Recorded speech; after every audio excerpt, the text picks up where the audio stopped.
Assalamualaikum warahmatullahi wabarakatuh. Bismillah, alhamdulillah, wassalatu wassalamu ala rasulillah Sayyidina Maulana Muhammad wa ala alihi ashabihi mawalah wa la hawla wa la quwwata illa billah, amma ba'd. Pada segenap teman-teman mata kuliah Tafsir Gharibil Quran, sebelumnya kami itu sudah membuat video sejak tadi pagi, sudah selesai. Akan tetapi ada problem dalam pengiriman, pertama di notebook kami, karena kemarin notebook kami habis jatuh dan kami ini kemarin ada yang diganti, sehingga ini kami baru membuat ulang lagi setelah proses perkuliahan ini mulai. Tadi Mas Nukman bertanya, apa gak ada pertanyaan?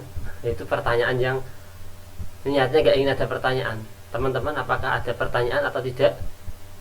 Kalau ingin ada diskusi, biasanya pertanyaan teman-teman, adakah yang ingin dibahas? Itu tandanya pemakalah ingin berdiskusi. Tapi kalau kata-katanya, teman-teman, apakah tidak ada pertanyaan? Itu tandanya pemakalah ingin gak ada diskusi biar cepat selesai. Ini kami akan menambah sedikit. Tadi makalah sudah dikirim di grup, dan kami menambah sedikit yang mana kami ambilkan dari kitab Al-Umdah fi Gharibil Quran. Teman-teman, apakah sudah mendownload kitabnya? Kemarin sudah saya kirim ke grup. Bersyukur sekali jika ternyata teman-teman banyak yang download, mengunduh dan dibuka dan dibaca.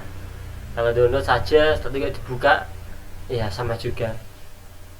Di kitab tersebut sangat bagus sekali. Di pengantarnya itu ada terkait bagaimana kitab-kitab Gharibil Quran itu ada sejak tahun berapakah. Tadi sudah dibahas di makalah, tapi di kitab itu lebih jelas lagi, ada sekitar 85 kitab yang bahas tentang Gharibil Quran.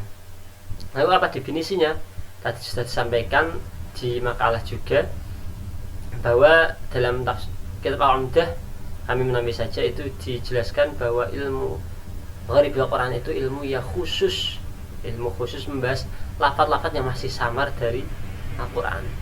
Ini dibahas menurut oleh orang-orang Arab.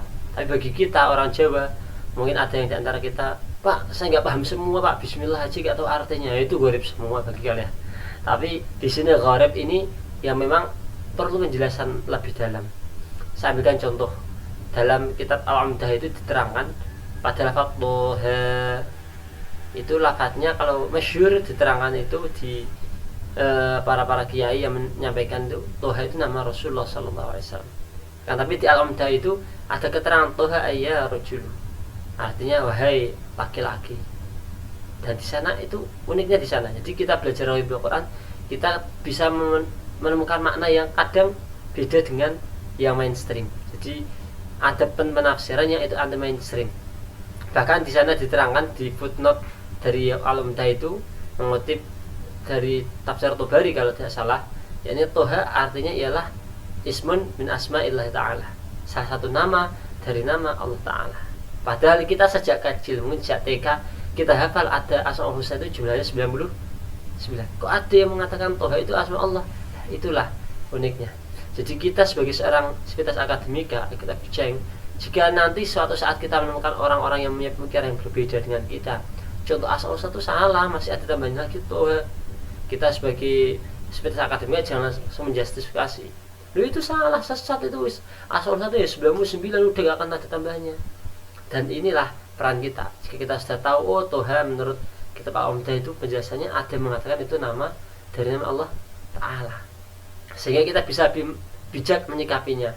Kita sebagai mahasiswa itu, diantara tujuan manfaat dari pelajaran ini, kita tidak mudah menyalahkan, karena belajar Quran itu sangat luas sekali. Saya sendiri sampai sekarang masih sangat amat kurang sekali kajian tafsir. Semakin kita belajar maka kita semakin akan kurang.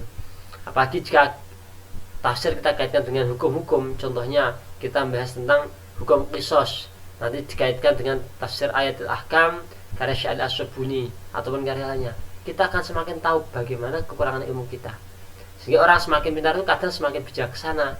Karena apa? Karena dia punya banyak referensi dan lebih tenang hidupnya.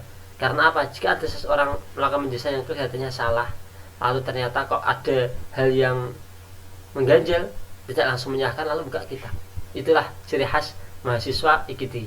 Harapan kami teman-teman semester 6 ini tidak hanya setelah kuliah pulang kupu-kupu, tapi meskipun dia pulang, meskipun dia kuliah aktivis, ya jelas tetap baca-baca di rumah.